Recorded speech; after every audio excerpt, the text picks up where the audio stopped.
뿐만 아니라 감사를 통해 협회의 방만 경영도 도마에 올랐습니다. 협회는 선임 위촉한 부회장, 분과위원장, 분과부위원장 등 비상근 임원 44명 중 34명과 자문 계약을 맺고 2021년부터 2024년 8월까지 개인별로 연간 1,200만 원에서 3억여 원까지 총 28억여 원을 급여성 고정 보수로 방만하게 지급한 것으로 드러났습니다.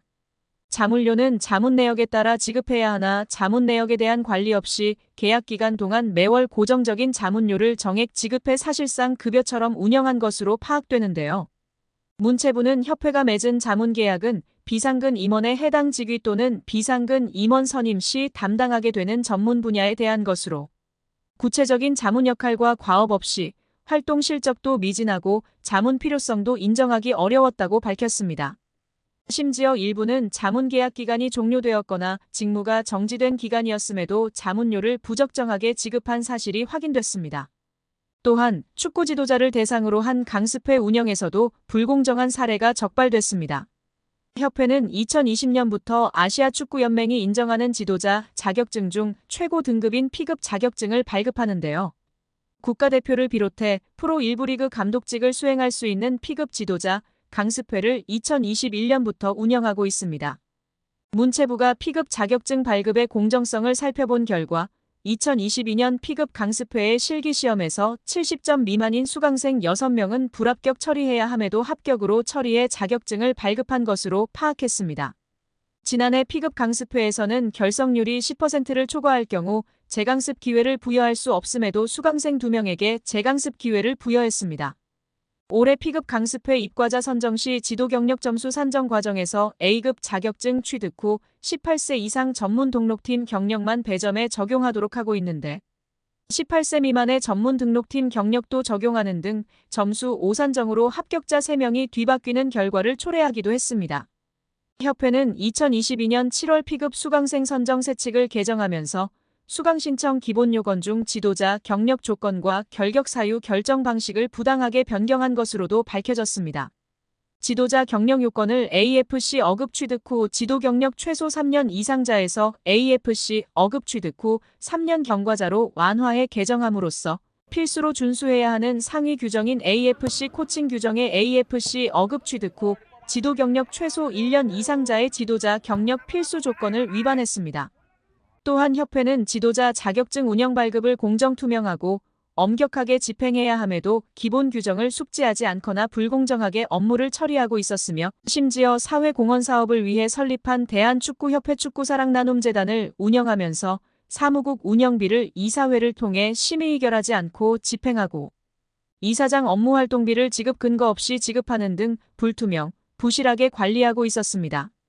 아울러 축구인과 축구팬들의 개인정보를 관리하는 통합경기정보 시스템, 대표팀 경기 티켓 판매 관리 등의 시스템을 운영하면서 개인정보 처리자의 식별정보, 접속 일시, 접속지 정보 처리 내역 등의 접속 기록을 제대로 보관하지 않았고 월 1회 이상의 점검도 하지 않아 개인정보 유출 등 침해 사고 발생 시 책임 추적성을 확보하지 못하는 등 시스템을 안일하게 관리하고 있음이 드러났다고 문체부는 밝히며 축구팬들의 분노가 들끓고 있습니다. 대한축구협회 임원들이 지난해 법인카드로 가장 많은 금액을 지출한 곳이 축구협회 최영일 부회장 배우자가 운영하는 서울 송파구의 일식당으로 확인되며 파장입니다. 더불어민주당 강유정 의원실이 대한체육회 스포츠 지원 포털 시스템을 통해 확보한 2023년 축구협회 임원 14인의 법인카드 사용 내용을 분석한 결과 법인카드로 가장 큰 금액을 사용한 식당은 364만 5천 원이 결제된 서울 송파구의 S식당이었습니다. S식당은 최 부회장 부인인 강모 씨가 운영하는 일식당인데 축구협회가 지난해 법인카드를 사용한 총 867곳 가운데 총액 기준 제일 높은 액수가 결제됐습니다. 이 일식당은 축구협회 사무실과 거리가 있는데도 지출한 금액은 가장 컸습니다. 임원들은 S식당에서 총 20회 법인카드로 결제했는데 이는 택시비나 카페 이용 등을 제외하면 건수로도 가장 많았습니다. 서울 종로구의 한 한식당과 함께 공동 1위였는데요. 1건당 18만 2,250원을 결제했습니다. 이를 두고 축구협회 공금을 최 부회장의 배우자 식당에 몰아준 것 아니냐는 지적이 나왔습니다. 최 부회장 배우자는 이와 관련 작년에는 최 부회장과 결혼한 사이가 아니었고 서로 호감을 갖는 정도의 사이였다. 올해 2월 15일 결혼식 없이 혼인신고만 했다며 무엇보다 남편을 제외한 대한축구협회 임원들은 아는 사이가 아니다라고 했습니다. 이게 더 웃긴데요. 썸녀에게 호감을 사기 위해 몰아주기 했다는 게 더욱 분명한 사실이 되었습니다. 축구협회는 2017년 9월 법인카드를 사적으로 유용해 당시 조중현 축구협회 회장과 이회택 부회장 등 전현직 임직원 12명이 경찰에 입건되는 일이 있었습니다. 당시 조사 결과 축구협회 임직원들은 골프장과 유흥주점, 노래방 등에서 법인카드를 사용했습니다. 이번 최 부회장 사례처럼 가족과 지인 식당에서 법인카드를 사용했다는 논란도 있었습니다. 축구협회는 앞서 법인카드 사용 내역을 밝히라는 대한체육회 감사 지적에 사용 내역 없음이라고 공시한 것으로 드러나 비판을 받은 바 있는데요. 이후 법인카드 사용 내역을 공개하라는 요구가 번지자 대한체육회 스포츠 지원 포털에 지난해 법인카드 사용 내역을 공시했습니다. 강유정 의원은 축구협회의 고질병이었던 법인카드 오남용이 재발했다며 정몽규 회장 체제의 축구협회는 능력도 도덕성도 없음이 증명됐다고 비판했습니다. 축구협회가 최근 스폰서 파트너인 하나은행에서 600억 원대 마이너스 통장을 개설한 것에 대해서는 협회 관계자 징계 요구 등을 거론했습니다. 유 장관은 원래 문체부 승인을 받아야 하는데 그렇게 안 한 것 자체가 위반이라며 절차상 문제 등을 따져 관계자 징계를 요구하고 다른 조치도 할 수 있는지 검토하고 있다고 밝혔습니다. 정몽규 취임 후 보조금은 11년간 3배 늘었습니다. 정부 보조금은 연간 최소 110억 원 수준이며 스포츠 토토 등 복표 수익 연간 200억 원이 지원되고 있습니다. 주요국 정부 보조금 없거나 의존도 낮으며 피파 랭킹 20위권 국가들은 70% 이상이 협회장은 전문 경영인이 하고 있고 이외 축구인 등이 하고 있습니다.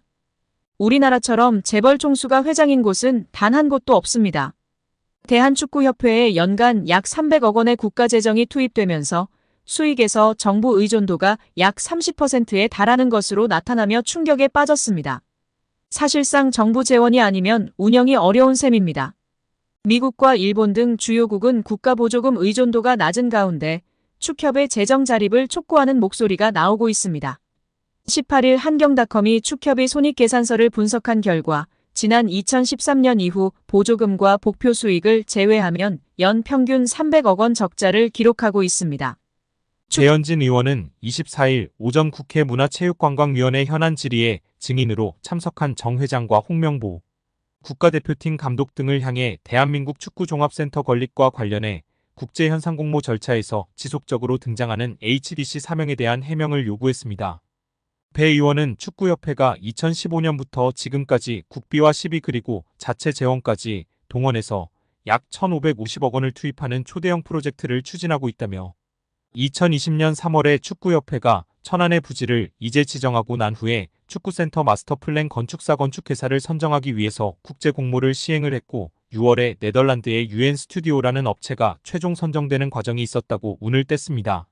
이어 이 과정에서 축구협회가 하는 사업 과정에 현대산업개발 HDC라는 특정 회사의 명칭이 계속 여러 문서에 등장한다는 점이 의아했다며 2020년 3월 13일 축구협회에서 해외 건축사에 발송한 서한을 보면 홍 감독 당시 축구협회 CEO의 명의로 4개의 해외 건축사에 이 공모를 타진하는 문서가 발송됐고 이 국제 공모에 최종 선정된 UN 스튜디오가 당시에 이 문서에 대해 답신을 하는데 수신된 곳이 축구협회와 현대산업개발 두 곳이라고 지적했습니다. 그러면서 현대산업개발이 전체적인 이 공모의 공식적인 과정에서 실무적인 수신을 받은 것이라며 2020년 11월 24일 UN 스튜디오가 다시 과업 범위 및 수수료 제한이라는 계약 조정 문건, 비용에 관한 문건을 축구협회에 발송하는데 이 문서 또한 현대산업개발도 동일하게 수신한다고 꼬집었습니다. 또 해당 문서의 4번째 페이지를 보면 현장 방문 관련 내용에 대한축구협회, 현대산업개발, 그리고 한국의 설계사들과 함께 공동으로 디자인을 개발하기 위해 일정량의 한국 방문이 필요하다고 하며 이곳에 다시 특정 회사 명칭인 현대산업개발이 등장한다고 설명했습니다.